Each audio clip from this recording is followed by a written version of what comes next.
which means it's time for the Destiny of Manufacturing podcast. Of course, it is powered by the Precision Metal Forming Association. I am your host, Dean Phillips. I am the technical director here at PMA, as well as your guide through the Destiny of Manufacturing. From Systems X, today I have with me a phenomenal guest who provides insight into everything when it comes to cybersecurity. Mike Brattain, please, sir, welcome to the show. It's great to have you here.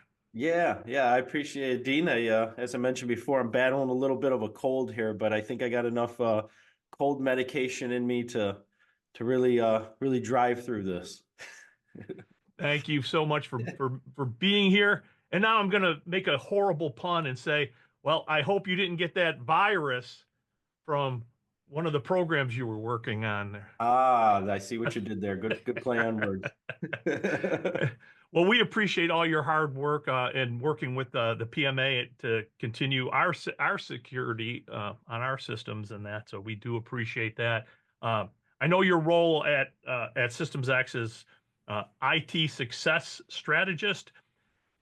Tell me a little bit about what does that involve? Yeah, look, I mean, from the aspect of it, I lead our sales and marketing business development here at Systems X. I was fortunate growing up with my family all being in small businesses, all the way from my grandpa, my dad, my uncles, my aunt, and I also was able to work in those businesses as well. So I just had that benefit of being able to see business from a CEO's point of view.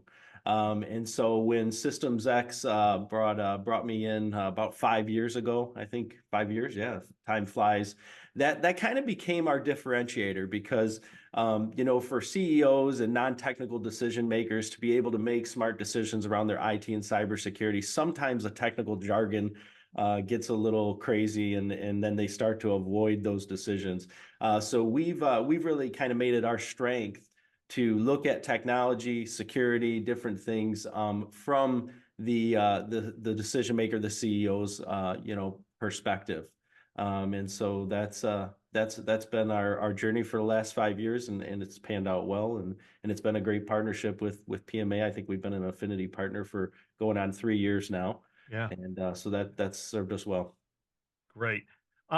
I always like to ask everybody when we look at the broad perspective of the destiny of manufacturing, what is your perspective for your big takeaway for the next 5 years? What are some of the things that are critical from your vantage point? Yeah, things I think are more exciting now than they've ever been. I'm someone that loves change, embraces change, and loves working with people that also are the same. And right now we're in a time period where change is basically being forced. If we're not making those advancements, we're going to be left behind. And so, from an aspect around security and how IT is being managed, we're starting to see a tremendous shift away from the reactive approach to a more proactive approach, and that's happening through many different facets. One is looking at more of a compliance driven platform, knowing that everyone's on the same page, written out of how we're going to secure environments. We're not going to get out of this conversation today without talking about AI. That's I think on everyone's mind right now. But how do we use these AI-driven models for threat detection? Also, for manufacturing in particular, how are we going to secure our entire supply chain? Not only do I have to worry about my security, how do we secure my customers, vendors, and so forth? And then, I think there's becoming more of a prove it model for our customers, and so Mhm. so that's been a major shift as well. But I think all that's been happening the last couple years, and now it's just being forced. Okay. Yeah. And tell me a little bit about what you see. What are some of the things that are challenges that we need to understand as manufacturers of what's going on? First of all, let's take it from the approach of what are some of the companies that are they performing up to a certain level, or do they have outdated or not necessarily the best security levels? Yeah, probably a lot to open up there. I mean, first of all, I think we're still looking at cybersecurity as an IT problem, and it's not. It is a business problem. There are severe costs when there are breaches. And stats today still show that around 50 to 51% of manufacturers, in fact, we have here, yeah, 59% of manufacturers still have weak or outdated security measures. So that's not only just the softwares that are put in place, that is the knowledge within the way your security is being managed, on up to how are your end users looking at security as the culture of your organization. It's a thing of the past now where I got antivirus that my computer came with, and we put a firewall in. That just doesn't cut it anymore. Right. And then when there is a breach, there's this tremendous reactive approach to that. So those are, I think, some of the main things that I would hope that CEOs and upper management would start looking at. Is we have to look at security as an investment, and not only that, the management of our IT as an investment. And as part of that, how many what percent, let's talk about compliance. Where do you feel that most of the companies are coming in at? I know that we had some stats here of of where people are arriving to on compliance. Is this because of ignorance, or is it a money thing? Is it, or what are some of the reasons why that we're seeing some of that? Yeah, so I took this stat in particular. 70% of our customer base is manufacturers, and about 20% of that is in the defense supply chain. So the defense supply chain has really stepped up now, and it used to be that they were requiring NIST, and NIST is great, but the downfall is all you had to do is raise your hand and say, "Yep, we're meeting all the NIST standards." So you're just self proclaiming that you're meeting those. When the government said, "Hey, look, we can't do that anymore. We have to go into you have to prove it."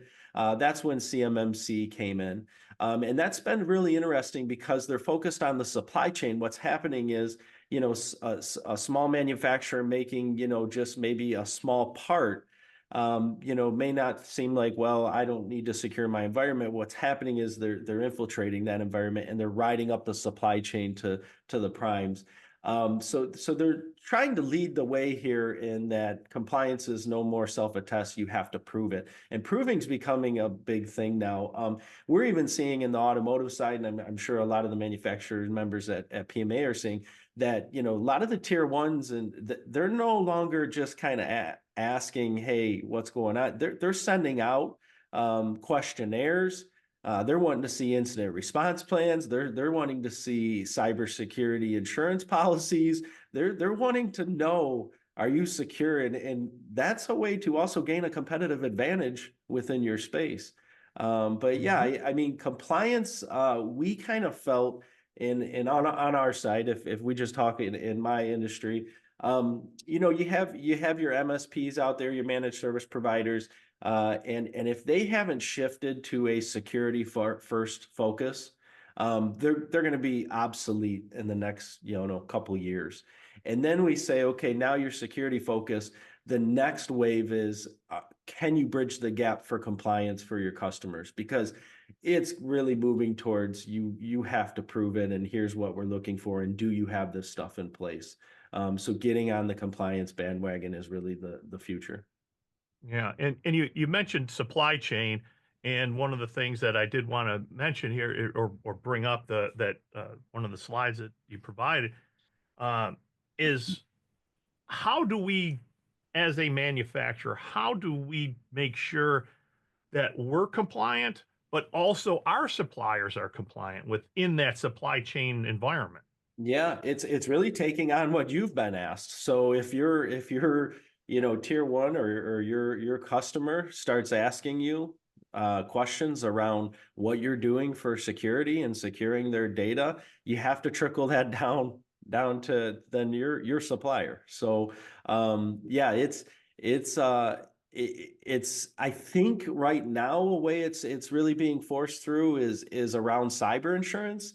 I think I've mentioned this before at different PMA events. We all know insurance makes the world go round, and so insurance companies have really been taking that approach of putting the message out there: hey, don't do business with companies that do not have a strong risk management plan, and part of that is having cybersecurity insurance. Because what's happened now with cybersecurity insurers, they they have really it's been kind of a wild west, but now once they started losing claims, they started to say, hey, we're going to put strong measures in place, things that are no longer negotiable, like multi-factor authentication and endpoint protection and incident response plans and so forth. So if you have a cyber insurance policy, that shows you're at least making an attempt.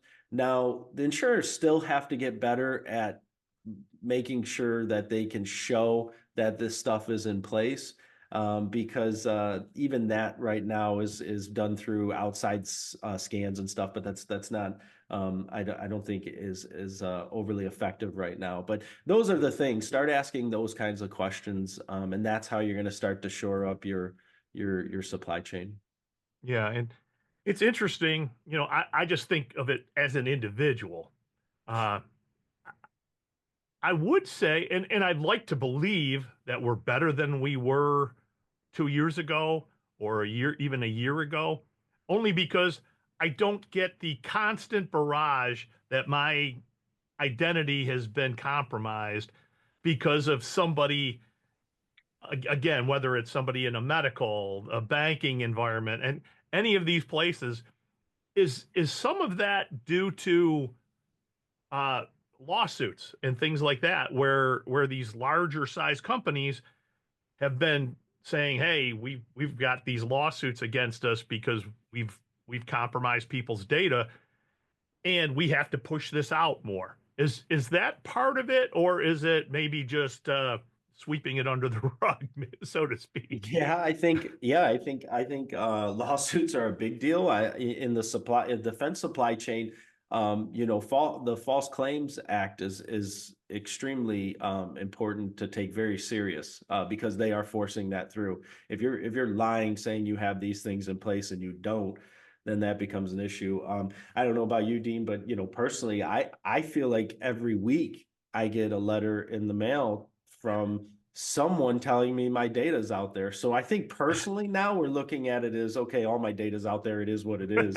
What, what do we do? What am But I going to do about it? yeah. So, but from a business owner's state of mind, the reputation loss is tough. We've built up, for years trying to build up these reputations. I mean, there's manufacturers here in the Midwest that have been around forever that have built up this great reputation that can literally be smashed in seconds. So you're Absolutely. almost protecting that most importantly. And then obviously the downtime and the costs and the ransomware and the association with that. Yeah. Well, I'll tell you what, I like what you said there because one of the key parts of that is trust. Trusting your partnerships, trusting the people that you work with. There's an element there that is assumed. I hate to say it, but we sometimes assume that because this company has a name, that we assume that they are reliable, that they are going to do their best to protect our data. Yeah. And I don't know if do you feel like people want more of that? That there's more of a desire to say, yeah, but prove it. Yeah. Yeah, look, I'm obviously in sales, business development. I've been my entire life. I would use my security measures that I put in place as a way to differentiate me from my competitor. So I wouldn't wait to be asked. I would, within my sales documents, I would be putting out there, hey, by the way, we're meeting these compliance standards. We've gone above and beyond. We have managed detection response, cyber awareness training. I mean, to really show, hey, we're taking this serious. And also, I think another thing is the way to make up for the cost, because securing your environment does have a cost to it, of saying, look, there's a reason why we're not the cheapest. We're securing your data. So I think a lot of those conversations, without waiting to be, oh, I sure hope they don't ask me what we have for security in place. You're going to have a competitor that, uses a company like Systems X. It's a shameless plug there, but that's going to say, hey, look, come to your customer and say, these are all the things that we're putting in place in order to win the business. Right. And as part of a shameless plug, we do Yeah. appreciate Yeah. Systems Access. I got to throw it in whenever I can. So, you mentioned AI early on. There's two sides to that coin, so to speak. There's the side of it, which is how AI can help us, but also the flip side is, what are the bad guys doing using AI to be able to profile us better in spam emails or phishing trends? What are you seeing out there? Yeah, look, unfortunately, cyber criminals are more motivated to find out ways to better use these tools, which, because AI is going to be a massive shift in life as we know it. I mean, I'm not overblowing that. I remember as a kid when, the internet boom happened. I think this is beyond that. I think this is probably one of the biggest shifts in human history of what AI is going to do. But criminals are always going to find a way to exploit that quicker than the good guys. And so, ways they started right off the bat is using platforms like ChatGPT to no longer sound like they're foreign, to build better signatures within emails and all this kind of stuff. So you do have to start evaluating all your solutions to protect yourself on a more regular basis. So we're constantly on a quarterly basis. What company for this specific solution is going to combat what the bad guys are doing? So right now there's this back and forth AI battle between good guys and bad guys, right? We see that, but where the weakest link is coming in is the actual user. The actual human is the weakest link, and so therefore cyber criminals know that. So now they're looking at ways to, not only can we perfect our phishing emails and all the different things we're doing, what happens now, and we're very close to it. In fact, they're trying today, is what happens when I can record the CEO's voice and now make a phone call and you don't know the difference, or go beyond that, and is where I can actually have this call right now. Am I really talking to Dean? So now we're talking a whole nother aspect to this. And I think back, a few years ago, we would have laughed about that. And sometimes I even think it's funny to talk about it today, but it is here and it is coming. And so I think cyber awareness training has to be really at the forefront of your organization. I mean, it's happening constantly where we're still sending big checks, not confirming that that's who it is. And all of a sudden we're out, hundreds of thousands, millions of dollars based on being swindled on that. So if we can get ahead of really training our users, training your employees that cybersecurity is our culture, that is part of our DNA, and that is something we're going to continue to talk about over and over again. Policies and procedures are huge. Software can only do so much. Security is probably the software is probably only 30% of it. It's the human layer that's the most important. And that's why it's hard also for manufacturers today to say, well, I have an IT person in-house, or I have one or two IT people in-house. You can't secure your environment with one or two IT people. It's just impossible. On top of managing your environment, help desk, and all the other tickets that come in. I mean, it's just impossible to do. Yeah, that's a great point. We're just about at the end of our time here, sir. Time flies I'd when like we're to. having fun. Yeah, it is always great to talk to you. I learn so much when I'm on these calls with you, and I do appreciate it, and I appreciate your time. But I want to thank Systems X for having you on here today, and thank you. Last question: Why are you involved with PMA? You know, as far as just the quality of the organization, the conversations that you get to have with just all kinds of just knowledgeable CEOs and owners that started this company, learning about their journey.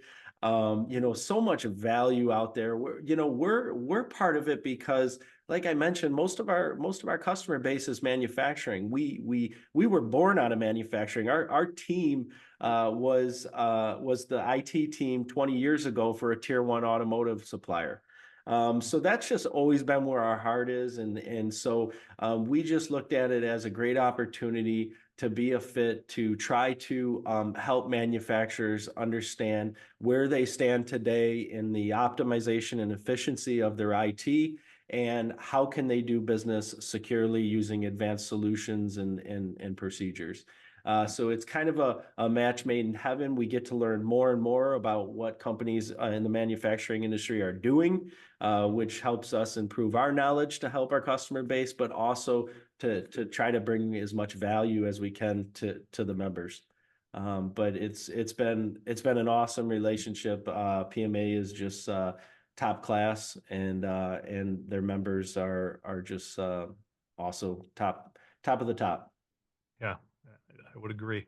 How do people reach you, Mike? Yeah, so we've got a lot of presence on social media, big on LinkedIn, and then also our website provides a lot of information. So www.systems-x.com. And I love these conversations right here. I'll have a conversation about manufacturing business with anyone. So you can reach me direct at 586-500-1001. And I just love talking business. Thank you so much, Mike. It has been my pleasure to have you on here. Thank you for your time, and thank you for all you do for our manufacturing industry and our members. Yeah, thanks for doing these podcasts, Dean. These have been great. I watch them every time they pop up, and it's just amazing that you're being able to get this information out, and they're great value. Yeah, thank you so much, sir. Everybody out there, make it a great day. All right.